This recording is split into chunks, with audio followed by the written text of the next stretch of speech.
Huzurabad BRS కంచుకోట అని ఉప ఎన్నిక మినహా అన్ని ఎన్నికల్లో ఇక్కడ గులాబీ జెండా ఎగిరిందని మాజీ మంత్రి తన్నీరు హరీష్ రావు పేర్కొన్నారు. జమ్మికుంట పట్టణంలోని ఎంపీఆర్ గార్డెన్లో హుజరాబాద్ నియోజకవర్గ పార్టీ సభ్యత్వ నమోదు ఎస్ఐఆర్పై అవగాహన కార్యక్రమం నిర్వహించారు. ఈ సందర్భంగా హరీష్ రావు మాట్లాడుతూ హుజరాబాద్పై మాజీ ముఖ్యమంత్రి కేసీఆర్ కు ప్రత్యేకమైన అభిమానం ఉందన్నారు. రైతు బంధు, దళిత బంధు పథకాలను ఇక్కడి నుంచే ప్రారంభించారని గుర్తు చేశారు. కాంగ్రెస్ ప్రభుత్వం ఎన్నికల సమయంలో ఇచ్చిన హామీలను అమలు చేయకుండా ప్రజలను మోసం చేసిందన్నారు. రైతు డిస్కంను ఏర్పాటు చేసి వ్యవసాయ విద్యుత్ సరఫరాను రోజుకు 6 గంటలకు పరిమితం చేసే పరిస్థితి వస్తుందన్నారు. రైతుల అవసరాలకు నిధులు లేవని చెప్తున్న ప్రభుత్వం ఇతర కార్యక్రమాలు, హెలికాప్టర్ల కొనుగోలుకు మాత్రం భారీగా ఖర్చు చేస్తుందని ఆరోపించారు. ఏ మాట్లాడినా అబద్ధాలే, పాలనలో కూడా అబద్ధాలే. ఇవాళ అయిపోయింది ఆయన పని. నిజంగా డబ్బులు లేవా? విద్యార్థులకు ఫీజు రియంబర్స్మెంట్ ఎగబెట్టేసిండు. 4000 పెన్షన్ ఇస్తాని అవ్వ తాతల్ని మోసం చేసిండు. మహిళలకు 2500 ఇస్తాను మోసం చేసిండు. మరి ఇవన్నీ లేవా? ఉన్నాయి డబ్బులు. రేవంత్ రెడ్డికి మనసు లేదు. ఏడ ఖర్చు పెడుతుండు రేవంత్ రెడ్డి?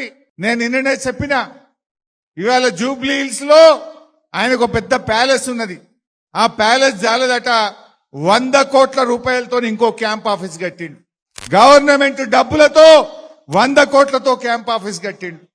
ఆడ ఫ్యూచర్ సిటీ అని పెట్టి అక్కడ ఒక 100 కోట్ల రూపాయలతో క్యాంప్ ఆఫీస్ కట్టిండు. హెలికాప్టర్ ఉన్నది చాలదట, ఎయిర్ బస్ నెలకు 5 కోట్లు ఖర్చు పెట్టి ఇంకొక కొత్త హెలికాప్టర్ కొనుకొచ్చుకుంటాడట.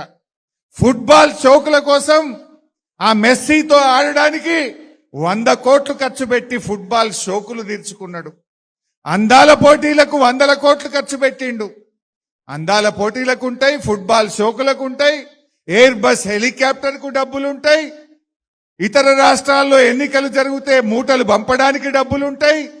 పక్క రాష్ట్రాల్లో ఎన్నికలు జరిగితే మన తెలంగాణ ప్రభుత్వ డబ్బులతో అక్కడ ఫుల్ పేజ్ పేపర్ అడ్వర్టైజ్మెంట్లకు డబ్బులుంటాయి.